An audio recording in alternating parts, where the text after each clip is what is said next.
Okay, because of this channel and because I shoot on Sigma lenses, I shoot on Sigma and Canon. When I can afford a new lens, I like to try out different brands. And I've enjoyed Sigma for video. Primarily that's what I use them for.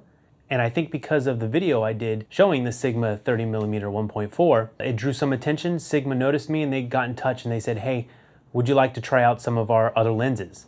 Yes, of course I would. First up, the first of its kind, the first zoom lens with an aperture of 1.8. Now typically you only see a zoom lens has an aperture down to 2.8. And as you know, the bigger your aperture opens, the more light, the more natural light you can let into your camera, as well as it can create that blurry background. So the bigger aperture you can afford, the better, especially with video, because you're going to be able to go into lower light situations and get cleaner light into the camera without having to bump up your ISO.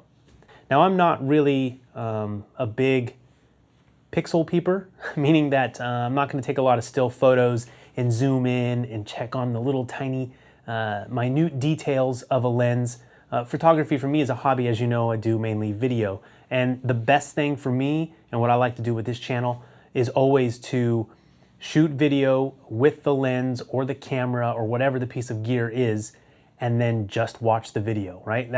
It's the proof is in the pudding type thing, how it's used on a daily basis, how I'm using it here, how I'd use it out in the field, you name it. I just want to shoot video through it and see how it looks. That's going to be my best gauge for whether I like the product or not. So that's what I'm going to do here. I rolled some footage a couple days ago in a museum, which typically museums are not lit very well.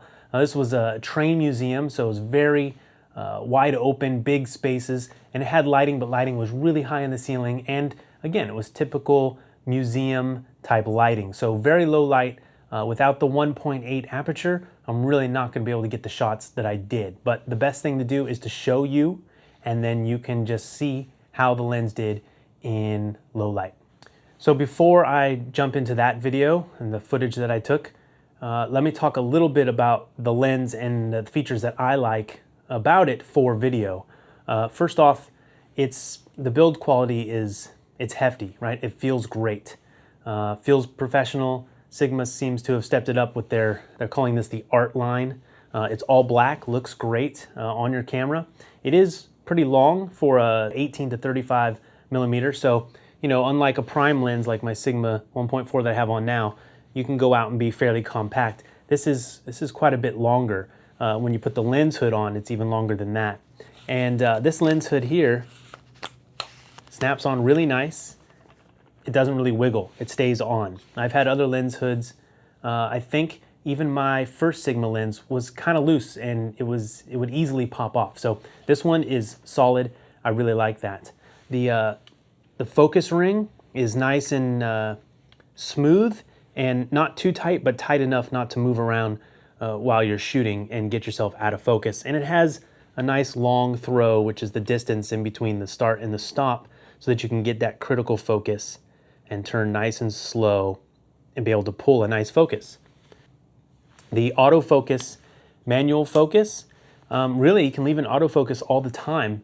If you use the AF quick, the autofocus quick function on your camera, when you're shooting, you can grab a quick focus by pressing the shutter halfway down, and the autofocus works good for that. Of course, you've got to change the focus when your focus point changes. The 70D has automatic continuous autofocus, but the 60D does not. Most Canon crop sensors, a lot of DSLRs don't have that functionality built in quite yet, but it's coming. And so you can leave an autofocus mode, and if you have to grab a quick manual focus, you can easily just turn the ring. Some lenses, when they're in autofocus, the manual override is locked. This one is not. So you can just go ahead and grab manual focus or autofocus, either one you need, while it's in autofocus mode. And then of course it's fairly sharp lens. I did take some photos with this, as you can see here, and the photos turned out great. And of course, this is a 1.8 aperture, okay? So that's the key. You have some zoom range, you have a wide end at 18 millimeters, which gives you nice being able to capture the whole scene in a shot.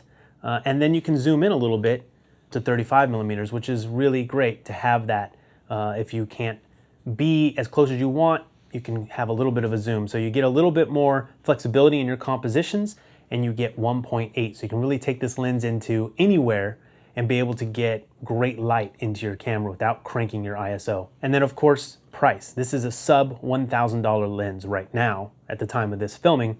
I believe it's even under $800. So that's actually a great price for a product like this. A zoom lens with an aperture 1.8. It's very cool. So you could kind of start with this lens and really work with this lens for years. I mean, you probably wouldn't have to get another lens. Okay, so again, I'm really big on buying the biggest aperture possible for your first lens, because that's going to really release your camera, right? It's going to be able to make it so it can get that shallow depth of field, the blurry background. It's going to be able to get low light footage. So that's the key when you're buying, I think, a first lens, or really any lens. If you can buy a big aperture, you're going to be much happier with the results you get. And if there are any cons, it's a little long, so you have quite a big piece of kit on you, big camera, body, and lens when you're carrying it around, and it's heavy. So not the ideal thing for going around doing run and gun and not being noticed, but those are really minor things when it comes to this lens. Most of the time we're getting this lens, we're gonna lock it down on a tripod and we're gonna shoot, okay? So let's do that now. Let's take a look at the stuff I shot in low light, and you can really just, you can see the lens and how it works, and that's gonna be the best gauge of its performance.